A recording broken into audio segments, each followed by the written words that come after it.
Mientras lo prepara, mientras se prepara, yo le doy la bienvenida a nuestros amigos ahí que están conectados. Dios les bendiga, bienvenidos, qué gusto tenerlos en esta transmisión. Yo sé que en casa están recibiendo la palabra del Señor y les doy mis saludos en Cristo Jesús. Dios les bendiga. Bueno, lo tiene Marcos capítulo 1. Vamos a retomar un poco algo que el domingo pasado simplemente lo mencioné, pero no me detuve. Y es que esta semana tuve unos pensamientos en mi corazón donde, aunque tenía la respuesta, yo le preguntaba a Dios y le preguntaba en un tono de cuando uno pregunta por qué, aunque sabe por qué suceden las cosas, ¿no? Cuando tienes un problema, cuando tienes una congoja en el corazón y tú dices, pero ¿por qué? Sabes la respuesta, sabes por qué, sin embargo, preguntamos, ¿verdad? Porque esa pregunta conlleva un dolor. Y esta pregunta que yo me estaba haciendo, porque pues empecé a analizar algunas cosas y pensando que hace unos meses y ya de cada año se hace una cumbre global donde se analiza el calentamiento global, ¿no? Se están los países viendo por qué tenemos hay huracanes como no había habido antes. Sí, ciertamente siempre ha habido situaciones difíciles con la naturaleza, pero no como en este último siglo. Han sido más y más grandes. Los incendios han sido increíbles, no los habíamos experimentado antes. La pandemia que estamos pasando, que estamos viviendo, y otras que están tocando a la puerta, cuántas enfermedades, gente muriendo y nos preguntamos ¿por qué? Aunque tenemos la respuesta y sabemos por qué está sucediendo esto. Pero debemos de entender que estas enfermedades, las que vivimos actualmente, lo corto de nuestros días sobre la tierra, porque nuestros antepasados vivían muchos más años que nosotros. ¿Por qué vivían muchos más? Porque su alimentación era diferente, el ecosistema en el que estaban era diferente, sus hábitos eran diferentes. Ahora nosotros pues hemos echado a perder, y antes no era así. La Biblia dice en Génesis 1, cuando el Señor creó los cielos y la tierra, en el versículo 31, después de haberlos creado, de haber creado el planeta Tierra, Él dijo que todo lo que había hecho, y Dios vio todo lo que había hecho, y he aquí que era bueno en gran manera. Todo lo que Dios había hecho era bueno. La naturaleza no tenía defecto, el ecosistema funcionaba perfectamente. Nuestros sistemas eran un reflejo del Creador, porque fuimos hechos a su imagen y a su semejanza. Pero cuando Adán y Eva pecan, cuando ellos cometen este pecado, pues vino un cambio total en todo el planeta y obviamente también en nuestros cuerpos. Nuestro ecosistema cambió y la Biblia nos va expresando los cambios que empezó a haber. Y toda la creación fue maldecida, fue maldita. Dice Romanos 8, versículo 20, que la creación fue sujeta a vanidad. Vanidad significa corrupción, y la corrupción es algo que se va echando a perder poco a poco. Por eso es que vemos que empiezan a deteriorarse. Usted ponga cualquier objeto y va a ser presa de la corrupción, se va a echar a perder. Y pues es el efecto del pecado sobre la tierra y sobre nosotros. La Biblia dice que la paga del pecado, ¿qué es? La muerte. Entonces, cuando pecan ellos, entró en nosotros la muerte. Y el primogénito de la muerte, la Biblia explica que es la enfermedad. Y entraron todas las enfermedades. ¿Por qué? Porque Adán y Eva, mientras no pecaron, ellos tenían en los árboles todos los nutrientes que necesitaban sus cuerpos para mantenerse. Y de hecho yo te animo que cuando tú ores, des gracias por los alimentos, le digas al Señor: gracias porque estos alimentos son los que me proveen de anticuerpos, son los que me proveen para que mi cuerpo se defienda pues de todas las enfermedades que hay. Sin embargo, cuando muchos dan gracias a Dios, ya lo tomaron como un rezo.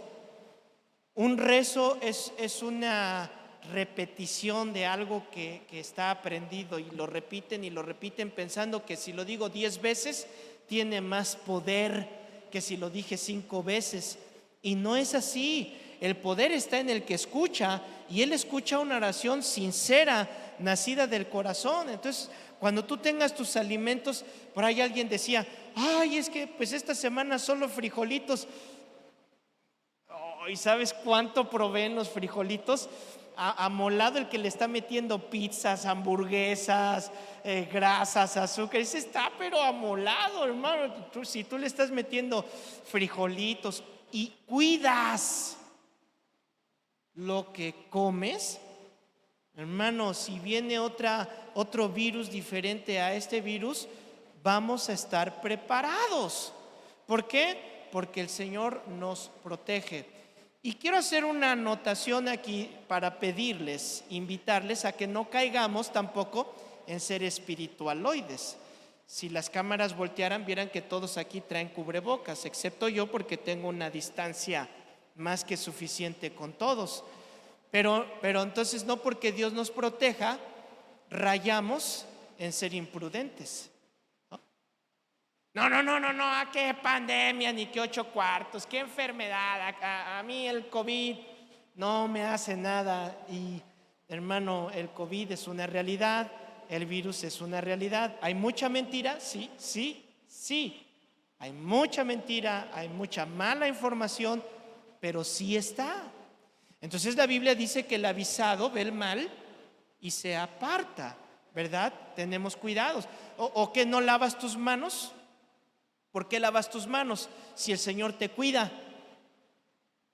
Porque sabes que hay microbios, que hay virus, que hay bacterias que pueden enfermarte. Y nadie sabe lo valioso y lo cara que es la salud hasta que la pierdes. Hasta que la pierdes te das cuenta y ya es demasiado tarde, y ya decimos: ay, si me hubiera cuidado, si hubiera. Y el hubiera es un infierno, el hubiera no existe. Podemos hacer cosas ahora, y lo que estamos viviendo es un efecto del pecado. El Señor Jesús, cuando está en esta vía dolorosa, usted lo recuerda, acaba de estar en el pretorio, lo masacraron. O sea, ya tiene la piel expuesta, ya está expuesta su piel, ya está agotado porque él estuvo toda la noche orando y no durmió. Y mientras estaba orando vinieron por él, y desde que vinieron por él no ha podido descansar, y venía de estar con sus discípulos, discipulándoles, orando por ellos, y su cuerpo está agotado, está cansado, está lastimado. No ha llegado a la cruz todavía, sin embargo ya trae un dolor inmenso. Va caminando y Lucas nos explica lo que sucedió en el capítulo 23, verso 27. En aquel tiempo se contrataban las mujeres lloronas. Todavía hay países que las contratan, y contrataban a estas mujeres para que en un velorio pues se pusieran a chillar, ¿no? por el difunto o la persona. Y pues estas mujeres lloronas, ¿quién habrá inventado la llorona? ¿Ellos o nosotros? Ya no sé, ya me quedé pensando. Estas mujeres lloronas están en el camino, y estando en el camino pues ven a Jesús que viene batallando con la cruz. Usted recordará que se cayó al punto que llamaron a Simeón para que le ayudara a cargar. Y cuando va caminando, ellas dicen, dice verso 27, le seguía una gran multitud del pueblo y de mujeres que lloraban y hacían lamentación por él. Pero Jesús, este pero es muy importante, ¿ok? Porque hoy va a cambiar la manera en la que hemos visto este pasaje. Pero Jesús volteó hacia ellas y les dijo: hijas de Jerusalén, no lloréis por mí, sino llorad por vosotras mismas y por vuestros hijos. Entonces, cuando vemos esta escena, pues nosotros vemos al Señor Jesús y nos lo han puesto en todas las películas que él está sufriendo y que les dice: oh, no lloren por mí, lloren por ustedes. Y esa escena como que contagia un martirismo, que es un mártir definitivamente, pero nos lleva: ay, el Señor, míralo, está sufriendo, y a pesar de sufrir las consuela y les dice: pero no es eso, porque Él sabe que va a vivir, ¿sí o no? Él sabe que va a estar bien. Ahora, quítale el dramatismo que siempre le ponemos, quítale el dramatismo, porque la palabra del Señor es sí, su sí es sí, su no es no. O sea, Él no dice para hacer drama, Él dice porque así es. Quitándole el dramatismo, Él dice: Jesús se volteó a ellas. Imagínate a Jesús caminando y las ve lloronas, y se voltea y les dice: no llores por mí. ¿Por quién? Dice: lloren por ustedes. Y no solo lloren por ustedes, lloren por sus hijos. Y yo me quedé pensando, es que sí. Cuando el Señor Jesús lloró con Lázaro, ¿recuerdan? Lázaro murió, Él lloró. Pero verso, no me recuerdo exactamente qué verso es, llora, y siguiente verso lo resucita. Entonces, pues ¿para qué llora si lo resucita?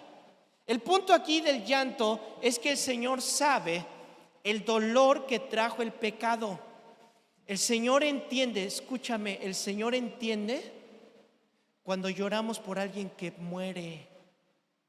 Nosotros como cristianos tenemos un gozo, todos, yo pienso que todos, que sabemos que si un día alguien parte con el Señor, estamos seguros, tenemos la esperanza que está con Él, que está con el Señor, que está mejor, que está bien, sí o no. Pero ¿a poco no extrañas a tu familia? ¿Pero a poco no lloras a tu familia? ¿A poco no te has volteado y piensas que todavía está ahí y te acuerdas: ay, ya no está, ya no está? La vida cambió. ¿Pero por qué tuvo que morir? Por causa del pecado. Y eso es lo que mueve el sentimiento de Dios, que cuando uno se conduce en pecado, definitivamente va a morir. Y no digo que va a morir en esta tierra, porque este cuerpo es un envase que nos dieron para que podamos resistir este ecosistema. Si vamos al ecosistema del espacio, ¿con este cuerpo podemos vivir allá? ¿Qué necesitamos?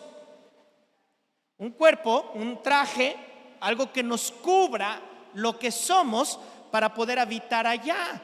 Pues en esta tierra nosotros no somos este cascarón. Muchos han basado su identidad en esta apariencia y viven acongojados y desesperados por cómo se ven, cuando debemos de entender que nuestra identidad es quién somos en Cristo, más allá. Y Él nos dio un cascarón para poder estar, para poder vivir en este ecosistema que cada día se va deteriorando. Y en base a este entender, podemos deducir que el dolor, que la enfermedad, que el sufrimiento son, válgase la redundancia, dolorosos recordatorios del pecado. Nos están constantemente recordando que hay pecado, pero también nos recuerdan que vamos a estar con el Señor y vamos a estar bien. ¿Sabe por qué? Lo explicó el Señor en el verso 29. Lo leímos el domingo pasado, pero ¡ay, qué cosa tan preciosa encontré aquí! Dice el verso 29 que salió de la sinagoga y vinieron a casa de Simón y Andrés con Jacobo y Juan, estos empresarios. Muchos ven a Jacobo, Andrés y Juan confundimos que no eran letrados, porque realmente no eran letrados, eran toscos, eran bruscos, Pero sin embargo, tenían una buena empresa de pesca porque en ese mar de Galilea era un lugar de exportación de peces. Les iba bien. Y dice el verso 30, y la suegra de Simón estaba acostada con fiebre y enseguida le hablaron de ella. Marcos va al grano, lo recuerda. Marcos está escribiendo lo que Pedro le dijo y va al grano. Pero Lucas es un médico. Y Lucas Lucas está interesado en lo que es la medicina. Y siempre Lucas va a agregar poquitos de detalles más en los milagros acerca de la medicina. Y Lucas dice que era una gran fiebre. Marcos dice, en pocas palabras, estaba enferma. Pero Lucas dice una gran fiebre. Y al decirnos que era una gran fiebre, nosotros sabemos que había una infección. Y estamos hablando de un tiempo donde no había medicamentos. Estamos hablando de un tiempo donde si una enfermedad bacteriana, si había una infección, muchas de estas serán sentencia de muerte, muchas de estas. Entonces, dice el verso 31, entonces, al ver esta gran infección, esta gran enfermedad, él se acercó. Ahora, si la suegra de Pedro tenía una gran fiebre, ella no pudo estarlos atendiendo. Y recuerden que en este tiempo la atención a las visitas era muy importante, como ahora. Si llega alguien, inmediatamente te levantas, le recibes, le ofreces, le sientas, lo atiendes. Ella no lo pudo hacer por esta fiebre. Entonces se acerca a Jesús y le toma de la mano y le levanta e inmediatamente le dejó la fiebre y ella le servía. Un verso sencillo que puede pasar desapercibido, pero este es un versículo lleno de poder. Este es un versículo que Marcos, el experto en resúmenes, nos explica exactamente lo que el Señor hace por nosotros. Dice primero, Él se acercó. ¿Quién se acercó? Cristo. Ya hemos aprendido muchas veces que nosotros no buscamos a Dios. Él nos buscó. Dice la Biblia, en esto consiste el amor. ¿En qué consiste el amor? En que Cristo nos amó primero. Porque nadie puede amar si no ha sido amado primero. ¿Y quién nos amó? Cristo. ¿Y qué usa Él? Dice el profeta, usa cuerdas humanas, usa esta transmisión, usa este pastor, usó un amigo, usó un anuncio, usó cualquier cosa, que algo yo sé, que cuando tú te sientas en este lugar, no viniste ni siquiera porque lo hayas planeado, no viniste por ninguna coincidencia o casualidad. No iba a venir, pero a la mera hora, pues cambiaron los planes y llegamos. Para ti cambiaron los planes, pero para Dios no cambiaron. El jueves, hermano, yo traía un tema de esos de estadio. El jueves yo dije, esto está, pero voy a masacrar un montón de vacas sagradas. Yo estaba, pero así, inmediatamente sentí, va a haber un complot. Así, y llegué con los muchachos y les dije, que todo salga bien, no se equivoquen con nada, porque este mensaje tiene que llegar a muchas personas. Y yo traía eso, hermano, y ya va empezando el mensaje y se truena todo el equipo de allá arriba. Y yo echándoles pleito, ¿qué onda? No, tronó. Y yo, Señor. Y los que estábamos aquí éramos bien poquitos, hermano, bien poquitos. Y ahí en el momento siento, es que era para los de aquí, ¿verdad? Y ¿de veras? Órale. Y hermano, nos quedamos un tiempo después de que terminó, ministrando el Espíritu de Dios, moviéndose, hasta lenguas hubo aquí en medio de nosotros. Denle gloria al Señor, hermano. ¿Por qué? Porque no hay casualidades. Dios nos busca. Dios es el que hace que sucedan las cosas. Entonces, Él se acercó. ¿Se acuerdan que Juan el Bautista decía: el reino de los cielos se ha acercado? ¿Quién pensaría eso? Yo voy al reino. Es lo obvio, ¿no? Yo voy al reino, pero no, con el Señor no es así. El reino se acercó. El reino se acercó a ti. Y después dice: y la tomó de la mano, le extiende la mano. ¿Se acuerdan a Pedro cuando estaba casi ahogándose? ¿Qué hizo? Le extendió la mano. Vemos esa empatía de Dios. En México decimos: te echa la mano. Te echa la mano.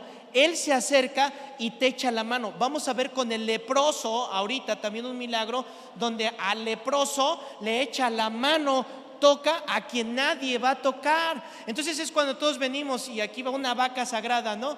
Es que Dios, ¿cómo dicen? Es que Dios, el de los pecadores, ¿cómo dice? Es que Dios te ama como eres, ¿no? Y debes de entender que Él te ama de tal manera que aún como eres.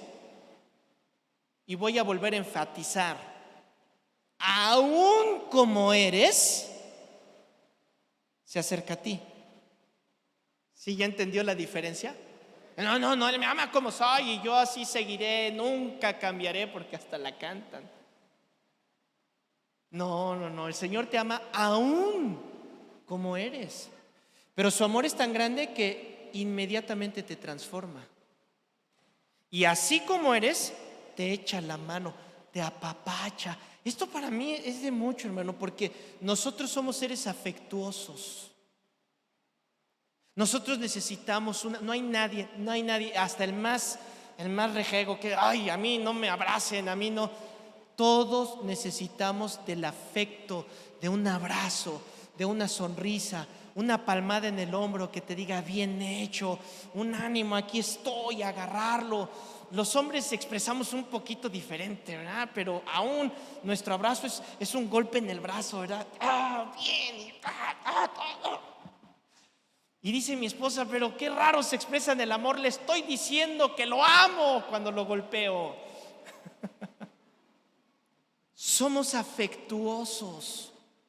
Y luego de que le tomó la mano, dice, le levantó. ¿Por qué? Porque todos nosotros, ¿cómo estábamos? Estábamos caídos, estábamos miserables. ¿Y qué hace el Señor? Se acerca, te ama, te echa la mano. Y cuando te echa la mano, ¿qué te hace? Te levanta. Ahora, ¿cuál es el resultado de esto? Que tú no hiciste nada, que Dios hizo todo. ¿Cuál es el resultado? ¿Qué hizo la suegra? Le servía. Le servía. ¿Cuál es el efecto de cuando viene el Señor a tu corazón y te toca? Inmediatamente viene la obediencia. La obediencia miren, para saber si somos salvos o no somos salvos, no te pongas a ver a los demás, vete a ti. Para saber si tú eres salvo o no eres salvo, simplemente ve: tengo el fruto de la obediencia, porque el Señor dijo: tú me dices Señor, y Señor aquí, y Señor allá, y si soy Señor, ¿dónde está mi honor? Porque debo de tener el honor del Señor. Me dices Señor, Señor, y no haces lo que te digo. Entonces, ¿cuál es ese fruto que me va a identificar que realmente hay un cambio en mi vida? Cuando viene la obediencia. En Apocalipsis 22, el cierre de toda esta existencia en este mundo lo termina así en el capítulo 22, versículo 1. Después me mostró un río limpio de agua de vida, resplandeciente como cristal, que salía del trono de Dios y del Cordero. Y en medio de la calle de la ciudad, y a uno y a otro lado del río, estaba el árbol de la vida, como en el Edén, que produce 12 frutos, dando cada mes su fruto. Y las hojas del fruto eran para sanidad de las naciones. Y no habrá más maldición, y el trono de Dios y el Cordero está en ella, y sus siervos, ¿qué?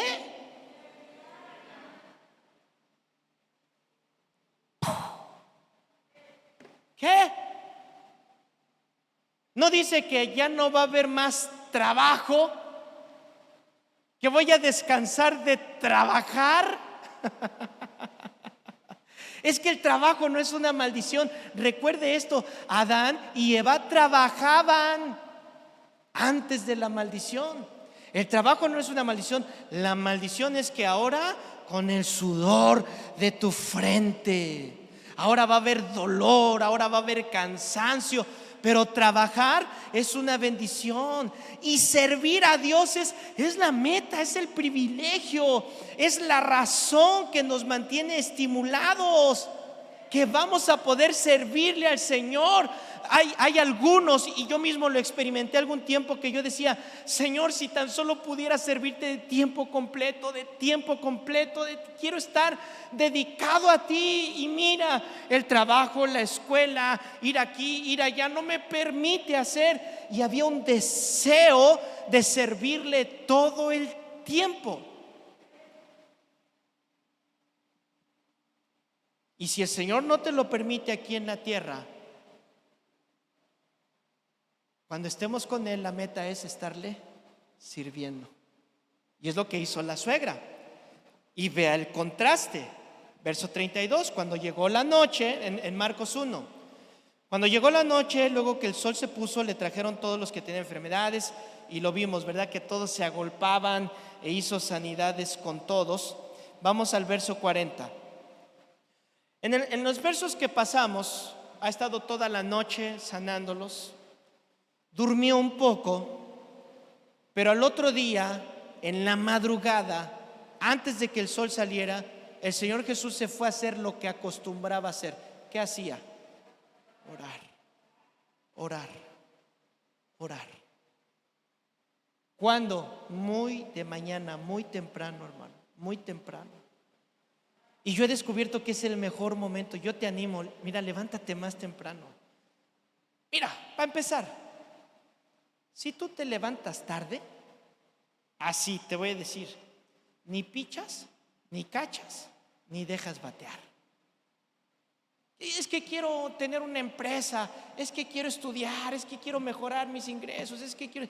Si no empiezas por tener disciplina y levantarte temprano, vas a seguir igual. Porque si algo le gusta al Señor es la disciplina. Ahora imagínate que eres disciplinado y te levantas y lo que haces es lo que hacía el Señor Jesús. Temprano yo te buscaré, de madrugada yo me acercaré a ti, cuando todos están durmiendo, cuando mi mente está fresca, cuando no hay ruidos, cuando no hay calor, cuando puedo disfrutar ese momento. Y te agarras un versículo, te agarras este verso de la viuda de Pedro, de la suegra de Pedro, que fue lo que yo me agarré, así como agarré este verso y ¡pum! ¡Oh, Señor, esto hiciste tú conmigo! Sí, yo lo hice temprano. Amanece y llegan todos los que querían seguir con sanidades. Yo me imagino que la suegra de Pedro ya los corrió, ¿no? Como la suegra corre al novio de la hija, cuando ya son las 9 de la noche. ¿Qué dice la suegra, muchachos? ¿Que no tiene casa el joven? ¿Nunca les pasó? Oye, ¿que no tiene casa tu amigo? ¿No te pasó? No, oye, dile que ya, ¿no? Que se vaya. Yo me imagino a la suegra de Pedro corriendo a todos, ¿no? Pero al otro día, luego llegan a la puerta. Están ahí y buscan al Señor Jesús. Ni sus discípulos sabían dónde estaba. Pero dice que pasaron un rato, lo estaban buscando y todos, ¿dónde se fue? Y hallándole, lo leímos, ¿verdad? Y hallándole, o sea, míralo, allá está. Lo encontraron orando. Están apartados.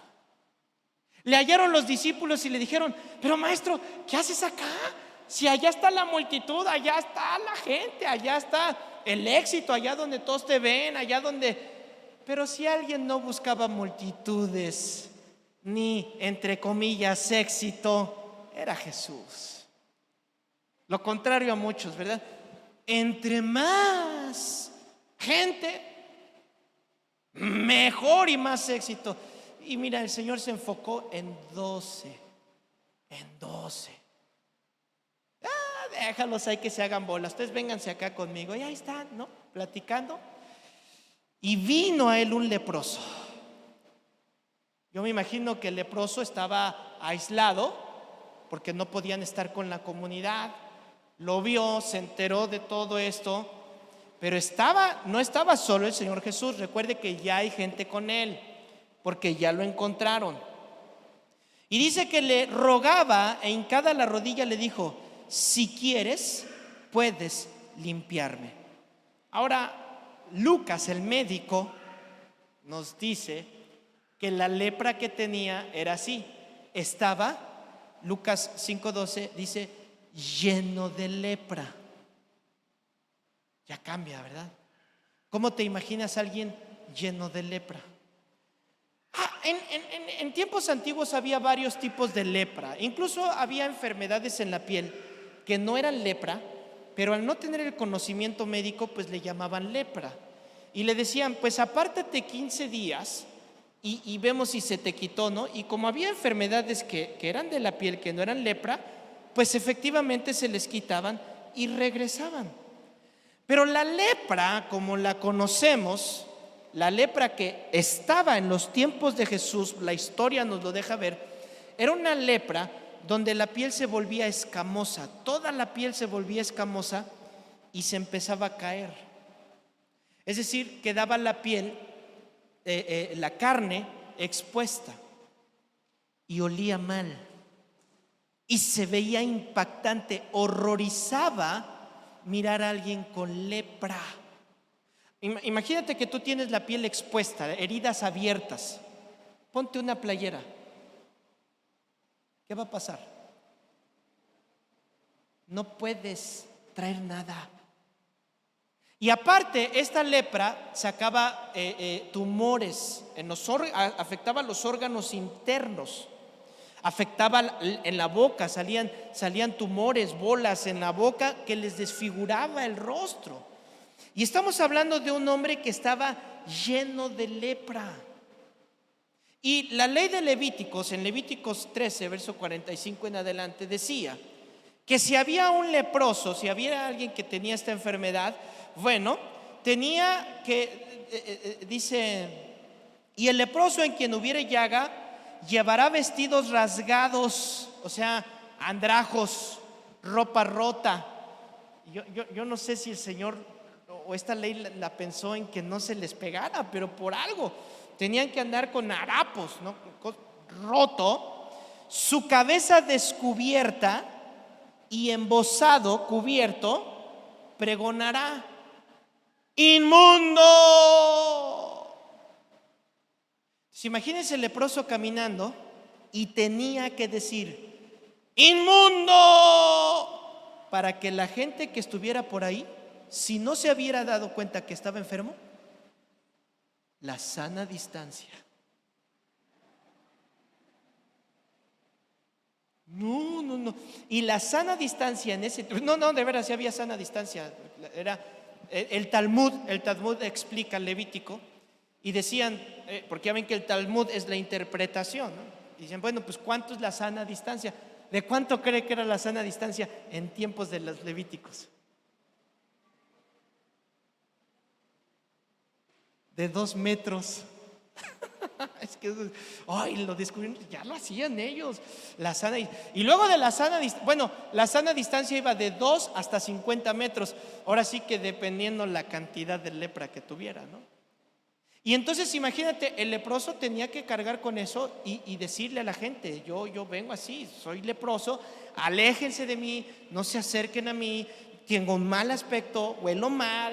Y sí causaba un horror ver a alguien con lepra.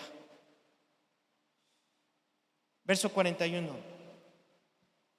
Y Jesús, teniendo misericordia de él, a ver, espérenme, aguánteme. Si usted estuviera con Jesús y van emocionados, oye, y estamos platicando y el Señor diciéndonos algo, y de repente un hombre lleno de lepra rompe la sana distancia y llega hasta donde estamos, ¿qué hubieras hecho? ¿Qué hubieras hecho? No se haga si cuando uno estornuda. ¿Qué pasa en nuestros tiempos cuando alguien estornuda ahí en el súper? ¿No?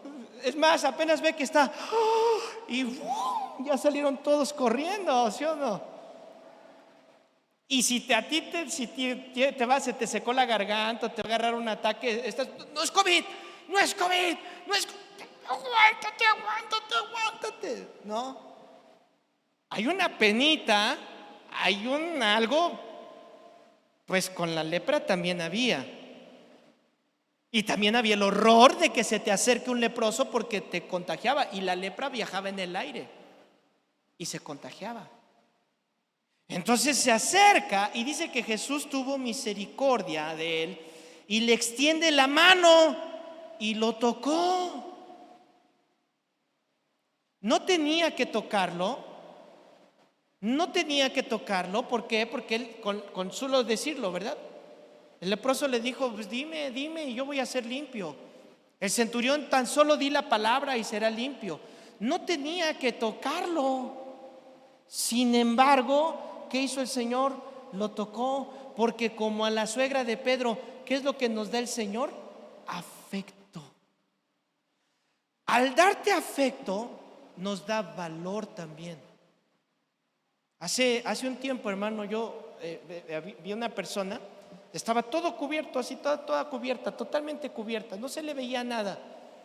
Y yo lo alcanzaba a ver de lejos, pero solo le veía los ojos. Y entonces me dicen, pastor, alguien te quiere conocer.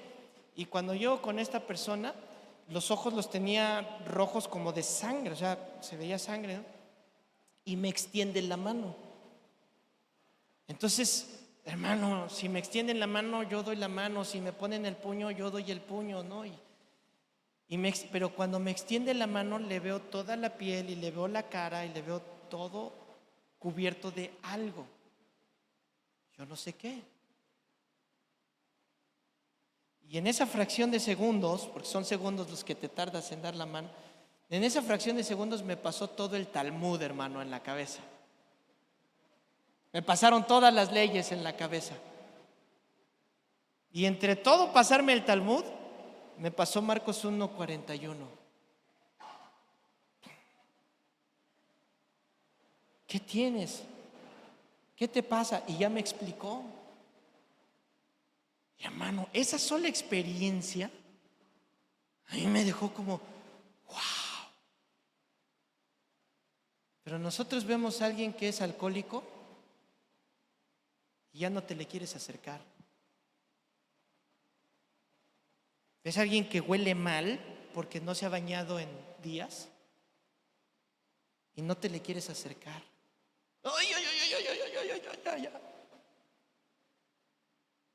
Y el Señor nos pide, nos modela la misericordia. Como seas, acuérdate, aún como soy, Él se acerca. Y se acerca con este hombre y lo toca. Ahora, yo estaba pensando, los que son de mi generación, un poquito para abajo y un poquito para arriba, conocieron o supieron de Michael Jordan. ¿Alguien supo de Michael Jordan? A ver, los chavos, todo el roquerío levantó la mano.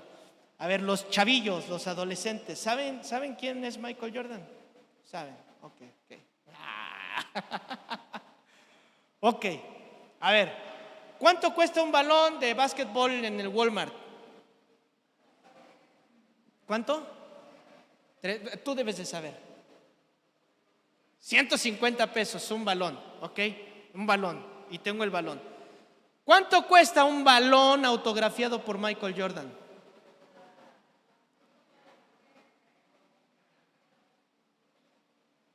Todos dieron la respuesta. ¿Cuál es la respuesta? No. ¿Por qué? Porque ese balón estuvo en las manos de Michael Jordan. Michael Jordan lo vio, Michael Jordan lo tocó, Michael Jordan le puso su firma con su propia mano. Bueno, ¿cuántos son tocados por el Espíritu de Dios? ¿Cuánto vales entonces?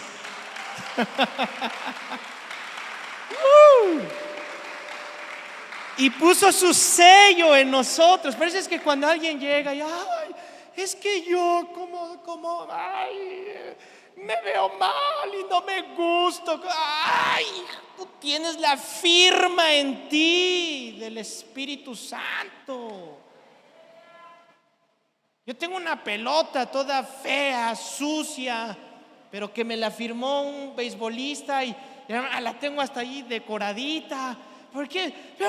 Viene alguien que no sabe. Tu pelota, las nuevas son blanquitas y bonitas, y viene la tuya negra, rota, rayada, raspada. ¿Cómo se ve que no sabes? Tenemos el valor que nos da Cristo. ¿Y cómo nos lo da? Cuando nos toca, cuando se acerca, cuando nos echa la mano, cuando nos levanta, cuando nos transforma. Esto es el toque del Maestro. Y le dice, verso 42, y así que él hubo hablado, al instante la lepra se fue de aquel y quedó limpio. Al instante. Así eran los milagros de Dios. Nada de que en la noche te recuperas, no, al instante. Y mire, le da una instrucción y le dice en el verso 43, entonces le encargó rigurosamente, subrayos, rigurosamente, y le despidió luego y le dijo, mira, no digas a nadie nada, sino ve, muéstrate al pueblo. ¿A quién? Muéstrate al sacerdote y ofrece por tu purificación lo que Moisés mandó para testimonio de las naciones. No, ¿para testimonio de quién? ¿De quién? De ellos. ¿Quiénes ellos? Sacerdote, el sacerdote. ¿Quién no iba a purificar? El sacerdote. ¿A quién iba a llevar y decirle, mira, aquí estoy? El sacerdote. Y con el sumo sacerdote estaban los sacerdotes. ¿Ok? ¿Cuál era el fruto de la salvación? A ver, ¿quién vino hace 30 minutos? Ay, alguien lo dijo, alguien lo dijo. Gracias. Yo dije, voy a quedar bien mal aquí en el mundo, que van a decir que nadie supo contestar. La obediencia. Y aquí el Señor Jesús le dio una orden o le dio una sugerencia. Le dio una orden. Mira, ve, rigurosa, mira, por favor, no vayas aquí, no vayas allá, aquí te encargo. Y va, verso 45, pero oído él, comenzó a publicarlo mucho y a divulgar el hecho, de manera que Jesús ya no podía entrar abiertamente en la ciudad, sino que se quedó fuera en los lugares desiertos y venían a él de todas partes. Ok, ¿qué quería el leproso? Su milagro. Su milagro. ¿Recibió su milagro? Sí. ¿Recibió el apapacho? Sí. ¿Pero obedeció? No. El contraste con la suegra de Pedro. Recibió su milagro, recibió el apapacho, pero ¿qué hizo ella? Sirvió. ¿Sí vemos la diferencia? ¿Y qué produjo esto? Josefo, que era el historiador de ese tiempo, el reportero, él dice que había unas 240 pueblos y ciudades en Galilea. Y Josefo no era cristiano, Josefo solamente era un historiador. Y Josefo dice que por la fama que alcanzó Jesús, no pudo visitar todas las provincias. ¿Por qué? Porque se agolpaban. ¿Qué empezó a hacer después de esto? Lo vamos a ver. Se iba a lugares apartados, se iba al desierto, se tenía que ir a otros lugares porque ya no podía entrar. ¿Por causa de qué? De la desobediencia. La desobediencia siempre te va a meter en problemas, siempre. Si algo he aprendido con Dios es que, miren, ya no le pregunto por qué. Y a mi carne suena difícil cuando me dicen, a Dios no le preguntes, a Dios obedécelo. Y me acaban de decir eso y yo inmediatamente pregunto, ¿y por qué? No vayas al pueblo, ve directo con el sacerdote. ¿Pero por qué? ¿Sí o no? Dale una orden a tu hijo, dile que haga algo y ¿qué te va a decir? ¿Para qué? ¿Y por qué? ¿Y qué le tienes que responder tú? ¡Ah, chamaco, solo hazlo! ¿Sí o no? No hay tiempo de explicar, te dije hazlo. ¿Y por qué con Dios no? ¿Y por qué? ¿Y para qué? Entonces, cuando yo entendí que no tengo que preguntar, simplemente lo dijo, le entro, lo voy a hacer, me doy cuenta que en la obediencia siempre va a haber bendición, siempre, siempre. Lo contrario en la desobediencia me va a traer consecuencias, va a traer repercusiones como lo hizo en este caso. ¿Cuál era el propósito de que él se acercara con los sacerdotes? Lo vamos a entender un poquito con Naamán. Naamán era un leproso. La historia de Naamán está en el segundo libro de Reyes, capítulo 5. Usted va a ver cómo lo hicieron zambullerse el profeta Elías, que se zambullera en el agua para que sanara. Pero miren, está Naamán enfermo de lepra y un alto funcionario escribe una carta y la escribe al rey de Israel, diciéndole al rey de Israel que sane a su funcionario Naamán, que tiene lepra. Entonces el correo, el sirviente que lleva el correo, va rápidamente y se le entrega al rey de Israel. Entonces el rey abre la carta, versículo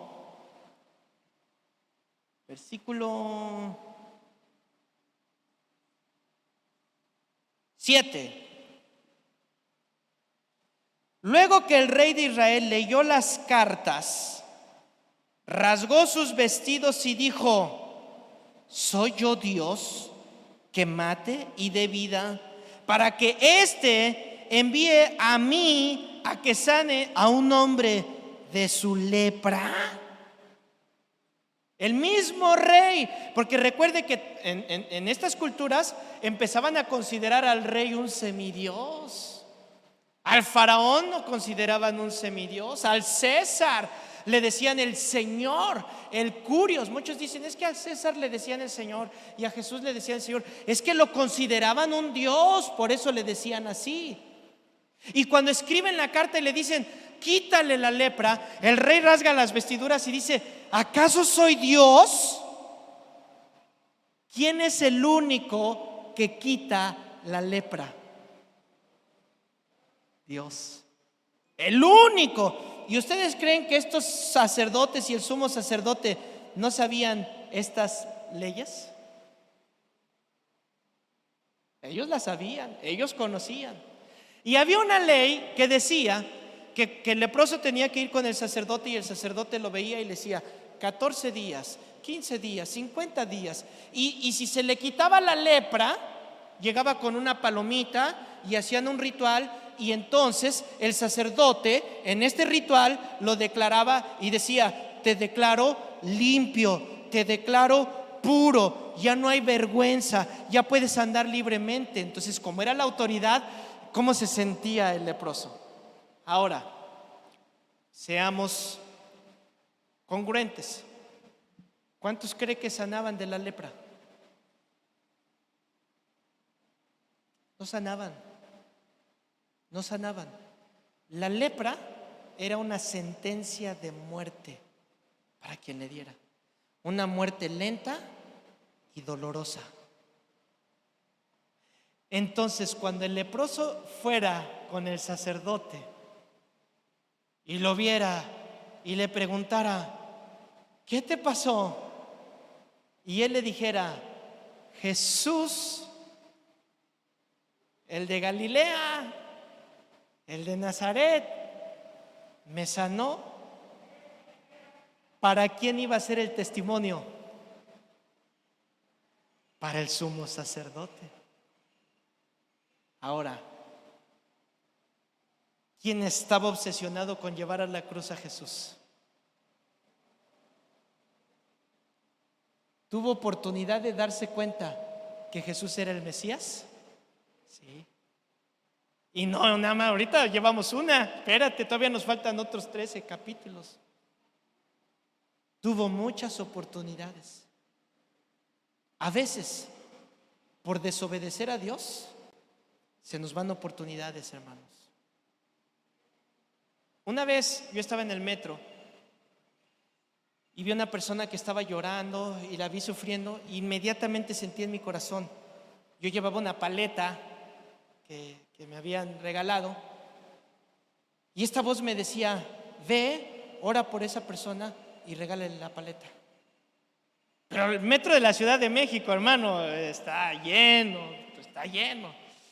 Y yo peleaba: no, me da pena, me van a ver, no, ¿qué van a decir? Y yo llorando en el metro, enfrente de todos, ¿no? Y estaba peleando: sí, no.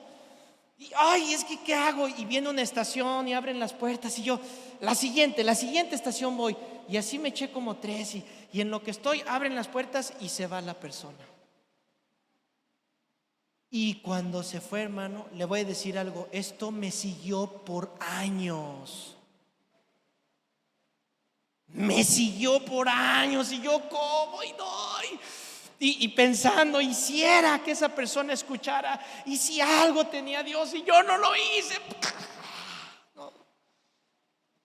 Y cierto día voy en el metro y veo a otra persona llorando, y la voz de Dios me dice: ve y ora por esa persona. Yo, pero no traigo paleta, Señor.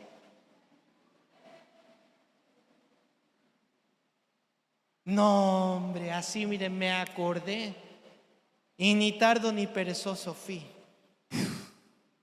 a orar por esa persona. Yo estoy seguro que Dios tenía un propósito con ella. No lo sé, no sé qué haya pasado. Y te cuento uno último, para gloria de Dios, para que entiendas lo que trae la obediencia. Un día estaba yo con mis amigos y estábamos teniendo una tarde de diversión, y olvidé mi celular en el carro. Cuando regreso al carro, veo ahí 50 llamadas perdidas. 50 llamadas perdidas. Era en el tiempo en que llamar por teléfono celular costaba, hermano, un dineral. A utilizar, no era como ahora que los datos y el wifi. No. En ese tiempo hacer una llamada por el celular era un dineral. Y yo, 50 llamadas, no conozco el número, quién sabe qué, ahorita que me marque. Y viene la voz de Dios y me dice: marca. Y el codo en mí salió, ¿no? Ay, no, ¿cuánto me va a costar?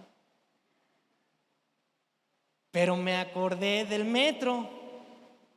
Entonces dije: no, yo le marco. Y cuando le marco, en la llamada, hermano, me eché 50 minutos de llamada. Era mucho dinero. Bueno, era una persona que no conocía, ni ella a mí, ni yo a ella. Sin embargo, alguien que obtuvo mi teléfono, no sé cómo, le dijo: llámale a él. Y me llamó. No sé quién le dio el número, no sé cómo lo obtuvo. Y sin embargo, esa persona que me llamó estaba a punto de matarse, a punto de suicidarse, cuando entró mi llamada de regreso. Descubrió que su esposo tenía otra familia. Descubrió que su esposo la estaba engañando por muchos años. Es durísimo, ¿no? Pero descubrió que la otra familia era en realidad ella.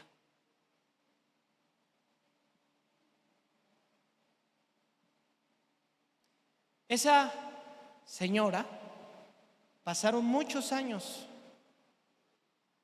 y me la encontré en persona. Me la encontré en persona. Lloré como no tiene idea, porque estaba en los caminos del Señor y estaba restaurada. ¿Por qué? Porque cuando tú haces como Dios te dice, cuando Dios te dice, Él trae bendición que tú no tienes idea, porque un fruto de la salvación es la obediencia. ¿Qué tenemos que hacer entonces? ¿Cuántos creen en el Señor Jesús? ¿Cuántos tienen el gozo de la salvación? Bajaron las manos. ¿Cuántos obedecen? Hubo menos manos. Este es el desafío que te lanzo. El Señor te ama como eres y Él ha dado todo por ti, que te ha tocado, te ha sellado, ha puesto su firma en ti para que ahora tú anuncies las virtudes de aquel que te llamó de las tinieblas a su luz admirable. Dele un fuerte aplauso y póngase de pie, hermano, y dígale: gracias, Señor. Bendito Señor, bendito eres tú, Dios. Aleluya. Poderoso es el Señor. Vamos a darle gracias, vamos a orar, vamos a alabar su nombre. Cierre sus ojos un momento, por favor. Oh, Señor, venimos ante ti, Dios mío, con nuestro corazón que lo ponemos a tus pies. Porque muchos habíamos batallado con nuestro valor, quiénes somos, y nuestra autoestima estaba dañada. Nos veíamos mal, no nos queríamos, no nos amábamos. Pero hoy hemos descubierto que tú nos has amado y que tú nos has tocado. También, Señor,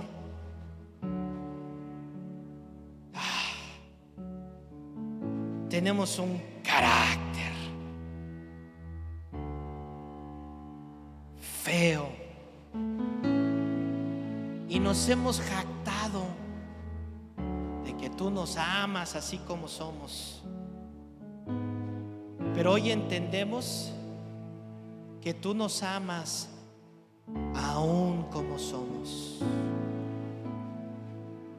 Y estábamos leprosos, éramos indeseables, alejábamos a la gente cercana a nosotros.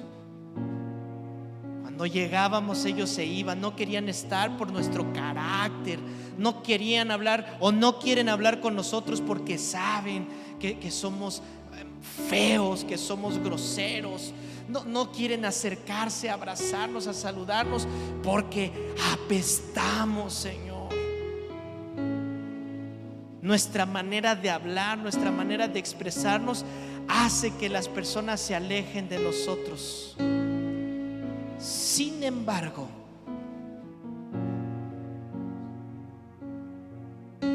tú nos has tocado.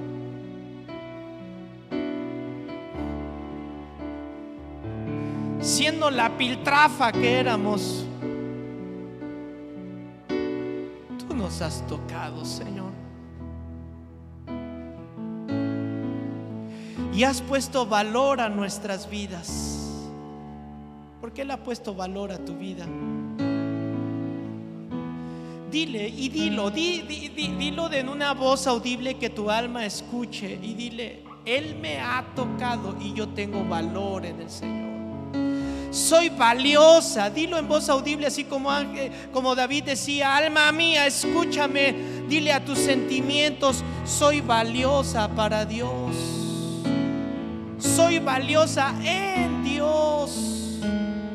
Soy valioso para Dios. Y soy valioso en Dios. Él me formó, Él me tocó. Y ahora soy nueva criatura. Ahora soy nueva criatura. Te obedeceré, te serviré. Te obedeceré y te serviré. Tu voluntad aceptaré. Tú eres soberano, Dios. Tú sabes lo que me hace falta, sabes lo que necesito.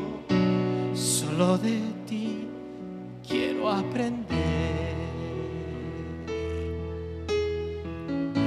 Enséñame a caminar. Quiero confiar en ti, Señor. Mi vida quiero que gobiernes, no tengo más que ofrecerte. Acepta hoy todo mi ser. En tus manos, Señor, tómame. Como barro moldea mi ser. Todo lo que estorbe de mi vida quitaré. Haz de mí lo que quieras, Señor. Tu voluntad aceptaré. Tú eres soberano, Dios. Eso, iglesia, dilo bien fuerte. Tú sabes lo que me hace falta, sabes lo que necesito. Solo de ti quiero aprender. Enséñame, enséñame a caminar. Quiero confiar en ti, Señor. Mi vida quiero que gobiernes. No tengo más que ofrecerte.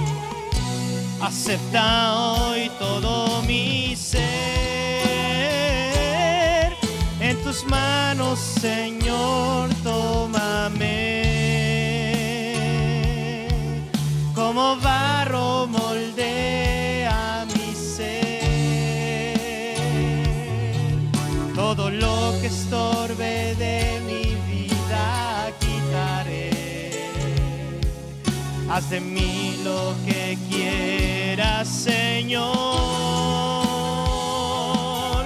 En tus manos, Señor, tómame. Como barro moldea mi ser.